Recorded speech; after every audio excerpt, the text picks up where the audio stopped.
Last time on Bad Watchdog.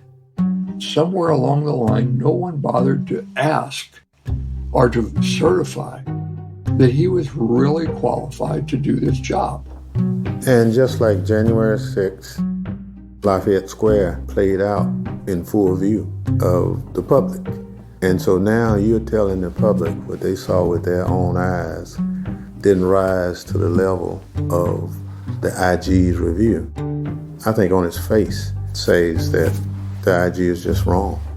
So just so the record's clear, any suggestion by Pogo or by the Washington Post or anyone else that I pull punches on conducting robust oversight of the Secret Service for political reasons is a complete falsehood. At least the people who signed this letter don't feel that Cuffari has their backs and is supporting his own staff. Look, it's not me, it's my staff. My staff suck. But he's the boss. You know, when you're the boss, you don't throw your staff under the bus, especially publicly. Look what happens when you push back. I'm going to publicly embarrass you. If people in the IG's office don't feel comfortable speaking up, then how can they expect those in the department or those in the general public to be able to speak up and speak to the IG and make those allegations that are so vital? Throughout this podcast, we have looked closely at the watchdog for the Department of Homeland Security, Joseph Cuffari. We've talked about the times he's failed to investigate or dragged his feet responding to some of the biggest moments in recent American history. From the summer when mostly peaceful Black Lives Matter protesters were met with violence by federal agents, to the abuse of migrants on the southern border, to the storming of our nation's capital. And it's that last one. That's the most recent time Cuffari failed to act. I noticed Bobby Engel, who is the head of Mr. Trump's security detail, sitting in a chair, just looking somewhat discombobulated and a little lost. This is Cassidy Hutchinson's testimony in front of the January 6th committee, part of which you heard at the beginning of this podcast, but I think it's important to hear it again now that we have the context of how Cuffari and the Homeland Security Watchdog Office fits into the January 6th investigation, and how missing Secret Service text messages could have been the key to resolving disputed accounts of what happened on that day. Tony proceeded to tell me that when the president got in the Beast, he was under the impression from Mr. Meadows that the off-the-record movement to the Capitol was still possible and likely to happen, but that Bobby had more information. So once the president had gotten into the vehicle with Bobby, he thought that they were going up to the Capitol, and when Bobby had relayed to him, we don't have the assets to do it, it's not secure, we're going back to the West Wing, the president had a very angry response to that. Tony described him as being irate. The president said something to the effect of, "I'm the effing president, take me up to the Capitol now." In this final episode, we are coming full circle to where we started, January 6th, and Cuffari's delay in telling Congress about missing Secret Service text messages until public interest in those messages began to intensify. I'll tell you about some more information Cuffari never even revealed to Congress. We'll look at how the mechanisms for holding inspectors general accountable kicked into gear once Adam and Nick's reporting came out.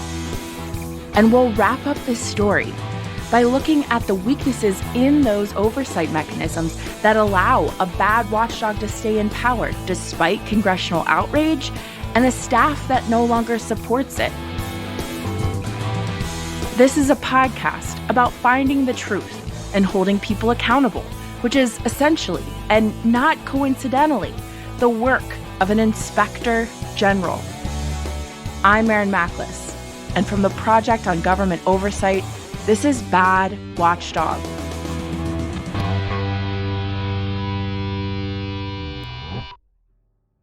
You might remember from last episode when we went to visit Representative Benny Thompson that he held one of the primary oversight roles in Congress as the chair of the House Homeland Security Committee. If Cuffari wasn't doing his job, Thompson could hold a public hearing to ask questions and interview witnesses or send letters demanding explanations. So obviously, after records critical to understanding the attack on the U.S. Capitol went missing, Representative Thompson would have some questions for Cuffari about how this could have happened. Because Representative Thompson also chaired the January 6th committee, he was front and center during Cassidy Hutchinson's testimony. And what happened to the Secret Service's records from that day was something we were certainly interested to learn more about when we met with him on the Hill. When Cassidy Hutchinson provided her public testimony about, I think we can all agree, the craziness and terrible events on January 6th, and her account of what President Trump did that day and wanted to do that day. I mean, what was your initial reaction to her testimony about Trump's interactions with the Secret Service? And what were the immediate questions that came to your mind about what the Secret Service may or may not know?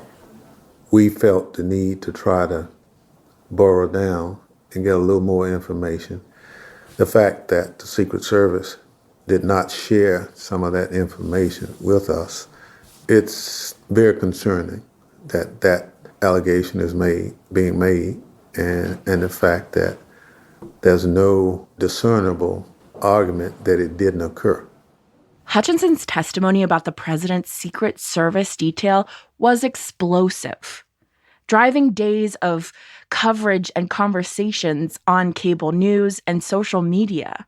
And like I said at the beginning of this story, for a second, Cuffari looked like a hero because he raised alarms about the missing text messages that could have confirmed what Hutchinson was alleging.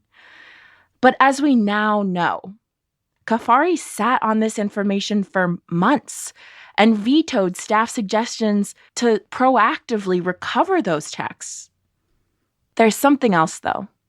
In the midst of all of this backlash, Cuffari still remained silent about a whole nother batch of missing agency records from January 6th. A month after Hutchinson's testimony and Cuffari finally notifying Congress about the missing Secret Service text messages, Nick and Adam published another investigation. It turns out the text messages from Chad Wolf, who was the acting DHS secretary, and from Kim Cuccinelli, the deputy DHS acting secretary at the time, also have been lost and were not appropriately backed up before their phones were wiped. So there's a whole lot of missing records that potentially could shed light on January 6th. This is big. Wolf and Cuccinelli were the number 1 and number 2 officials at the Department of Homeland Security on January 6th. You might remember the name Chad Wolf from an earlier episode. Even though he was leading DHS, he was never Senate confirmed. He was acting secretary. And the Government Accountability Office recommended looking into whether or not his appointment was legal. But the office that would investigate that declined to look into it. That office, of course, was Cuffari's. Like Chad Wolf, Ken Cuccinelli was appointed to his role in an acting capacity. He was acting deputy secretary. If his name sounds familiar, it might be because you heard that Rudy Giuliani, Trump's lawyer, asked Cuccinelli if he could authorize seizing voting machines after the election. He couldn't and didn't, but there's good evidence to suggest that both Wolf and Cuccinelli would have been aware of the steps Trump was taking around January 6th to overturn the 2020 election. And just like the Secret Service agents who were with the president and vice president during the attack on the Capitol, Wolf and Cuccinelli's text messages from that time were erased, gone. Cuffari never shared this information with Congress. What if Cuffari had done his job by revealing these missing messages as soon as he became aware of them? Well, just days after Nick and Adam's story on the missing texts from DHS leadership was published, the National Archives and Records Administration wrote to DHS demanding that the agency determine whether messages from Wolf, Cuccinelli, and other senior leaders had been lost, and to review whether their procedures for switching out phones comply with federal record-keeping policies. Ultimately, the National Archives and Records Administration expanded its rules, requiring all federal agencies to save government electronic communications. According to a memo that ABC News obtained on August 4th, DHS Secretary Mayorkas ordered a review of the agency's electronic document retention policies and announced that the agency will halt wiping political appointees' phones until the review is complete. Nick and Adam essentially did Cuffari's job for him, and it shows us that when there's a good watchdog in place to hold these agencies accountable, policies are made and change happens. It shouldn't have been left to Nick and Adam and other media outlets, but it was. The investigations into Cuffari's handling of January 6th records also showed Congress and the public just how serious the problems inside the DHS Watchdog office were. We've chronicled the ways Joseph Cuffari's office has dropped the ball time and time again, but this was a whole new level. There's an attempted insurrection, an attack on the capital of the United States. And nobody can access the text messages that were sent and received by the leaders of the Department of Homeland Security as it unfolded? People wanted answers. And this is a moment where the oversight system in place for IGs kicked in. Many in Congress called for Cuffari to be removed from the investigation into the missing text messages. Senator Dick Durbin, chair of the Judiciary Committee, said Cuffari should no longer be entrusted with the investigation and asked the Department of Justice to step in. Senator Gary Peters, chair of the Homeland Security and Governmental Affairs Committee, sent letters to both Cuffari and Secretary Mayorkas demanding an explanation for the missing texts. To Cuffari, he wrote, quote, "These are serious allegations and diverge from the information that you previously provided me and my team. Mishandling these materials could seriously affect our ability as a nation to understand what happened that day." Representatives Carolyn Maloney and Benny Thompson, the chairs of the House Oversight and Homeland Security Committees, wrote to Cuffari, demanding he make his deputy inspectors available for transcribed interviews and calling for Cuffari to recuse himself from the investigation. Quote, "We are writing with grave new concerns over your lack of transparency and independence, which appear to be jeopardizing the integrity of a crucial investigation run by your office. Your office may have taken steps to cover up the extent of missing records, raising further concerns about your ability to independently and effectively perform your duties as Inspector General." We went to interview Representative Benny Thompson in November of 2022. So at this point, he had been investigating what occurred on that day for more than a year.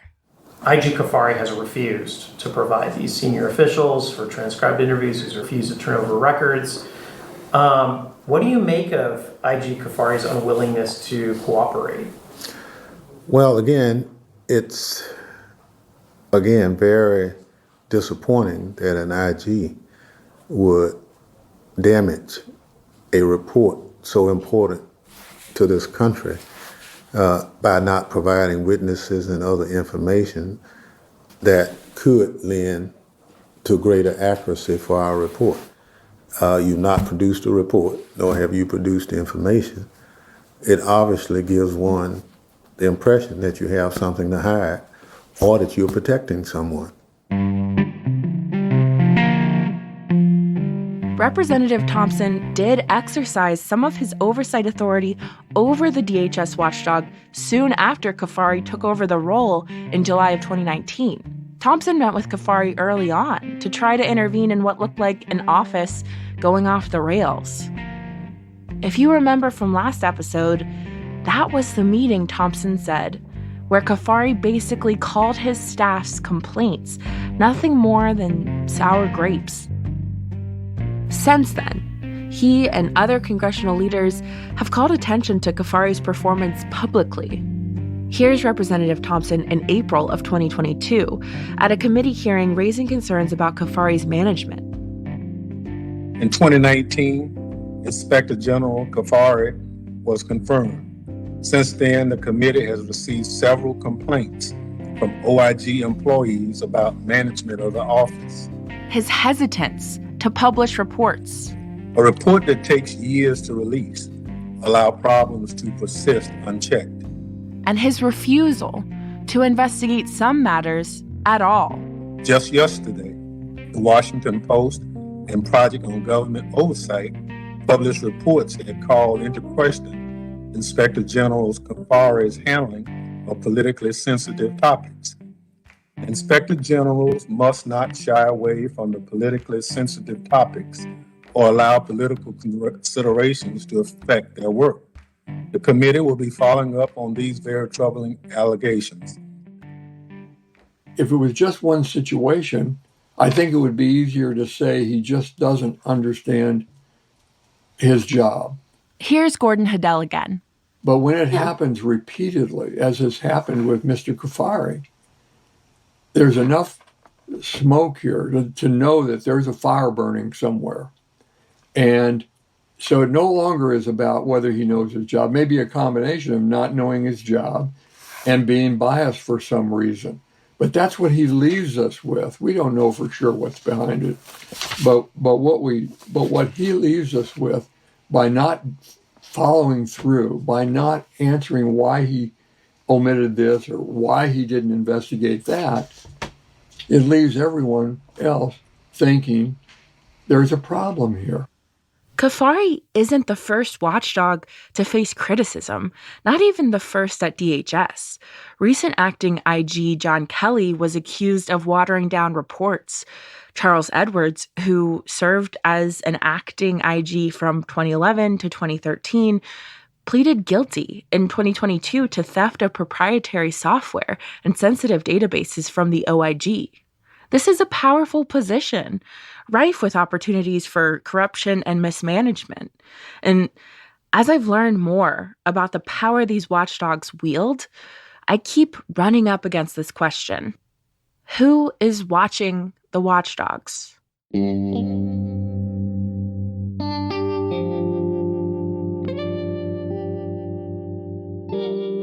I would really wish that the IG for DHS would share information with us in a timely manner. But that has not, in some instances, been the case. How can he be held accountable for that, for the job that he's done? Well, I think, sunshine and truth is the best disinfectant. But in Cuffari's case, the spotlight has been blazing for quite some time.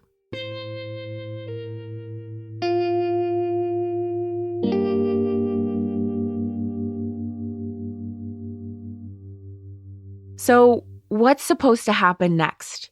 How is the system supposed to handle a bad watchdog like Cuffari? There is this investigation by SIGI.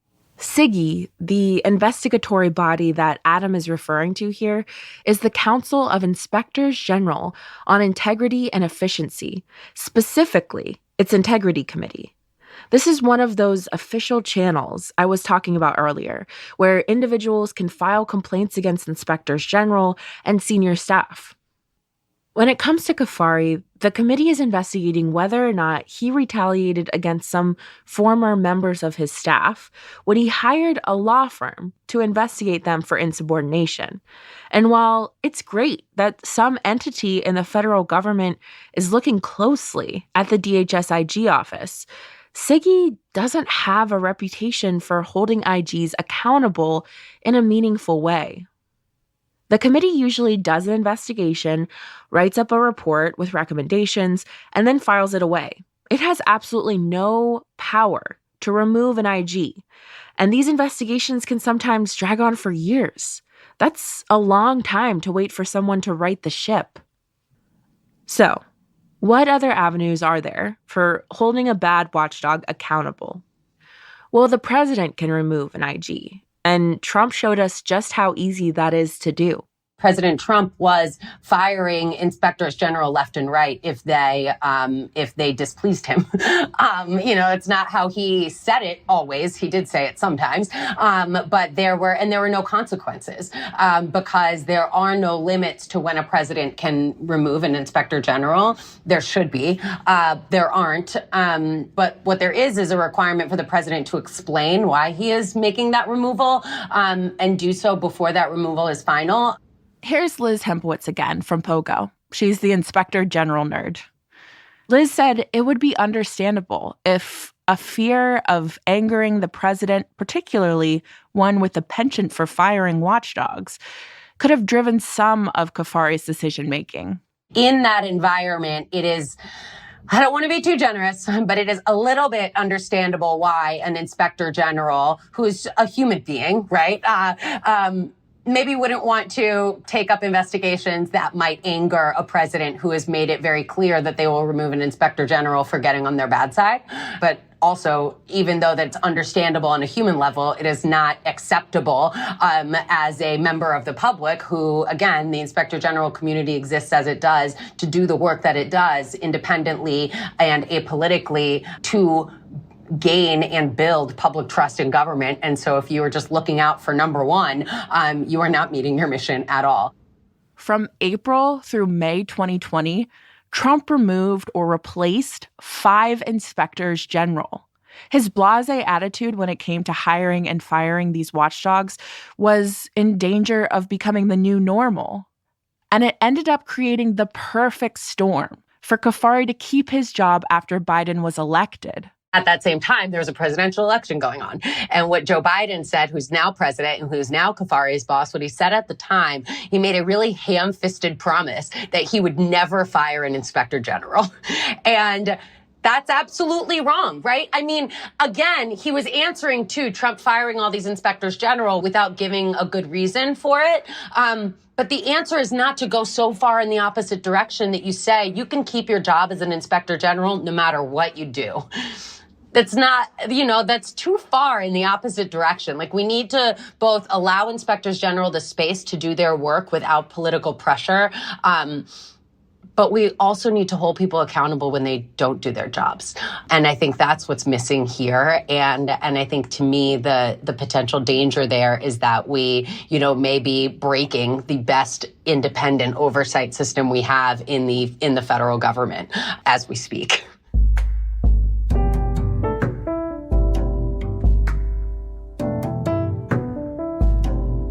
I apologize in advance for using a very cliche phrase, but it sounds to me like the epitome of a broken system.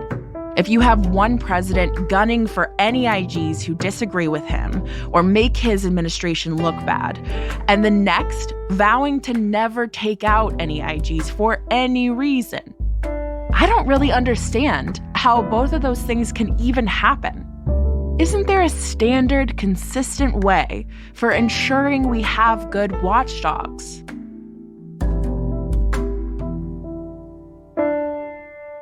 I think the answer there is you have to create a legal guardrail around removing an inspector general for doing their job.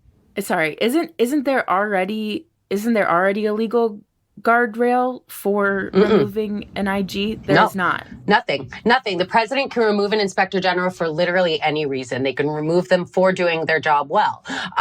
Well, all they have to do, and this is not a limit, and so I want to just be really clear, the only requirement on the president is to communicate to Congress why they're removing the inspector general. Now, Congress at the time that they passed that into law was like, this is going to keep a president from firing inspectors general for any bad reason. It's like, no, it's not. It obviously hasn't, right? So it was intended to serve as a guardrail, but it is failing spectacularly at that. And so there are absolutely no limits to when a president can remove an inspector general, and Congress does not seem inclined to change that. But that is the answer to one side of it. And the answer to the other side of it is president that has a backbone that says, right, I think at this point, the president is not doing anything about Cuffari because he's afraid that it will look political. And that to me is I'm speechless, right? I think you have the president has access to all of this information that would allow him to go above and beyond what is required of him to explain why this removal is legitimate and in service of independent oversight, not to undermine it. And the fact that he's not doing that, to me, again, is a real problem. But while the institutional safeguards currently in place to deal with a bad watchdog appear to be broken, people within the Watchdog office are fighting to expose the damage that Cuffari is doing. Those in the ranks, the ones who honestly have the most to lose and are in the most thankless positions of anyone, are the ones who are speaking the loudest and holding Cuffari accountable. Here's X again. I do remember, early in my career, in the oversight community, I was told, treat this work kind of as the last job you'll ever have. You're not going to make friends here. Not to say you're going to make enemies, but you're certainly not going to make a lot of friends in an oversight role. And you have to be okay with that. In order to do your job properly and effectively, you can't care anymore about that stuff. It's not about you. It's about the service you provide. And I don't know if that's a sentiment or, I guess, a value that is held by all of those in the senior leadership positions at DHS OIG right now.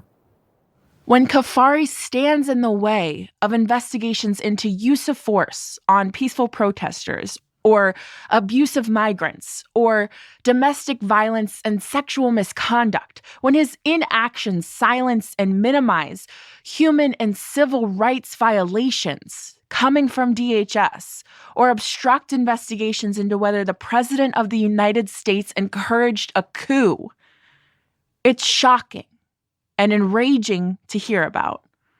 But I can't imagine what it would be like to work in an office that many Americans never think about, and have your attempts to do this work be shot down again and again.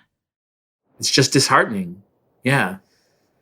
Like you said, nobody joins the OIG because it's a cool, sexy, fun job. There are people who don't like the government. Within the government, there are people who don't like DHS. But then in DHS, the most disliked group is the Inspector General's office. So why would you voluntarily put yourself in that position unless you really felt strongly about the mission? And those are the people you want, right? So yeah, it's hard. I don't know if there is a clear way to close out this story, because the truth is, the story really isn't over. But maybe I'll close out by going back to the anonymous letter from this past fall that pleaded with the president to remove Cuffari. I'll give that last word to those who have put their careers and livelihoods on the line to get this watchdog office back on track. President Biden, the mission of DHS OIG is to provide independent oversight and promote excellence, integrity, and accountability within DHS.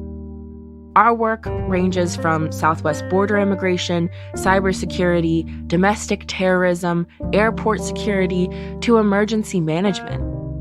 The results of our reviews and the recommendations we make affect the American people at every level. Therefore, the highest priorities of an inspector general are integrity and independence. IG Cuffari and his inner circle of senior leaders have fallen short in these areas time and time again. We cannot complete our mission with IG Cuffari in his position. In order to do our job successfully and with honor, we ask for your help to ensure that IG Cuffari and his senior staff, namely Kristen Fredericks, step aside. He is unwilling to fulfill his mission. DHS OIG will continue to fail under his disastrous leadership. The missions of DHS and the OIG are too important to remain in the hands of IG Cuffari and his front office. You are the only one who can help us before DHS OIG are forever damaged by IG Cuffari. We need help.